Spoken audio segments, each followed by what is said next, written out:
આપણે બધાને ખ્યાલ હશે કે દિન પ્રતિદિન જે સાયબર ફ્રોડના જે બનાવો છે એ સમગ્ર રાજ્યમાં અને દેશમાં એની જે ગુનામાં છે એ વધોતરી થવા પામેલ છે અને આપણે અત્યારે એ બાબતમાં પબ્લિકને જાગૃત થાય એવા કોઈ સંજોગોમાં આ પ્રકારના ફ્રોડના આપણે ભોગ નહીં બનીએ અને સાથે સાથે એવા કોઈ બનાવો આપણી સાથે બની ગયા હોય તો રેમેડિયલ પગલાં શું છે આપની પાસે, એટલે આગળની કાર્યવાહી શું કરવાની હોય છે એ બાબતમાં જાણકારી આપવા ઈચ્છું છું. સૌથી પહેલાં તો જે દરેક અલગ અલગ પ્રકારના જે સાયબર ફ્રોડની જે સંજ્ઞામાં આવે છે એવા ગુનાને આપણે વર્ગીકૃત કરીએ તો જે એના મોડસ ઓપરેન્ડી થાય છે એ 27થી વધુ એવા મોડસ ઓપરેન્ડી છે. એનાલિસિસ કર્યા પછી એવા ધ્યાન ઉપર આવેલા છે કે 27થી વધુ એવા મોડસ ઓપરેન્ડી છે જેના ઉપરથી આ પ્રકારના લોકોને ઠગીના શિકાર કરે છે. એમાં કેટલાક જે મોસ્ટ કોમન મોડસ ઓપરેન્ડી છે એ બાબતમાં વાત કરીએ તો સૌથી અગત્યના છે એ છે આઈડેન્ટિટી થેફ્ટ, એટલે કોઈની ઓળખ, એ ઓળખ જે છે એ પર્સનલ ઓળખ પણ થઈ શકે અને ફાઇનાન્શિયલ ઓળખ પણ થઈ શકે. તો સપોઝ કોઈ કિસ્સામાં કોઈના ફાઇનાન્શિયલ ડેટા કોઈ પણ રીતે મેળવીને અથવા એના પર્સનલ ડેટા મેળવીને અને એના દુરુપયોગ કરીને એના સાથે એ ફાઇનાન્શિયલ ફ્રોડ થઈ શકે. બીજા હોય છે સોશિયલ મીડિયાના અલગ અલગ પ્લેટફોર્મ ઉપર એની ફેક પ્રોફાઇલ બનાવીને અને એના પાસેથી, એના મિત્રો પાસેથી, પરિવારના બીજા સભ્યો પાસેથી આ પ્રકારની પૈસાની માંગણી કરવામાં આવે, જેમાં સામે જે વિક્ટિમ છે એને ક્યારેક એ ખ્યાલ પણ નથી આવતા કે એ જેને પૈસા અથવા બીજી વસ્તુ આપે છે એ ખરેખર સામેવાળા વ્યક્તિ છે કે નહીં એ વેરીફાઈ કરવાનો એના પાસે કોઈ સ્ત્રોત પણ નહીં હોતો. ત્રીજો જે છે એ લોન બાબતની સસ્તા દર ઉપર લોન મળી જાય આ પ્રકારની એપ અથવા એવી વેબસાઇટ જેના ઉપરથી લોકોને લાલચમાં લાવીને અને આ પ્રકારના ફ્રોડના શિકાર કરે છે.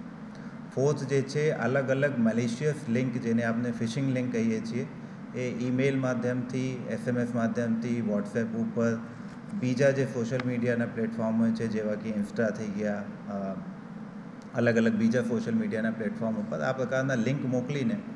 અને એ લિંકમાં એવી કોઈ લુભાવની જાહેરાત કરીને જ્યારે આ લિંક ઓપન કરો, કેટલાક ડેટા એમાં ફિલ કરવામાં આવે તો તમારા જે ફાઇનાન્શિયલ ડેટા છે અથવા બીજા પર્સનલ ડેટા છે એના ઇન્ફોર્મેશન સામાવાળા પાસે જાય છે અને એના મિસયુઝ થઈને એ લોકો આપના ફાઇનાન્શિયલ ફ્રોડ કરી શકે છે.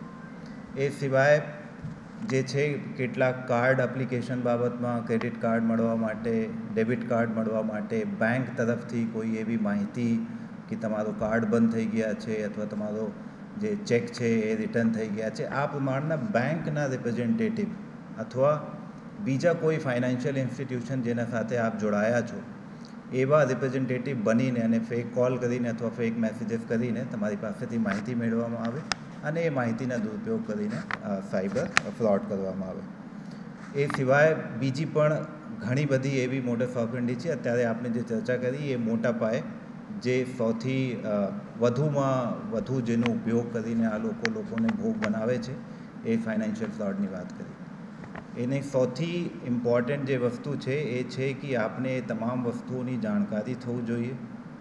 એવા કોઈ અનનોન કોલ, મેસેજીસ,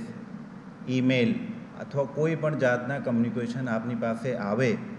તો એને એક વખત ખરાઈ કર્યા પછી જ એના ઉપર કોઈ જાતના રિસ્પોન્સ કરવામાં આવે એ ખૂબ જ અગત્યનું છે, ખૂબ જ ઇમ્પોર્ટન્ટ છે. અત્યારે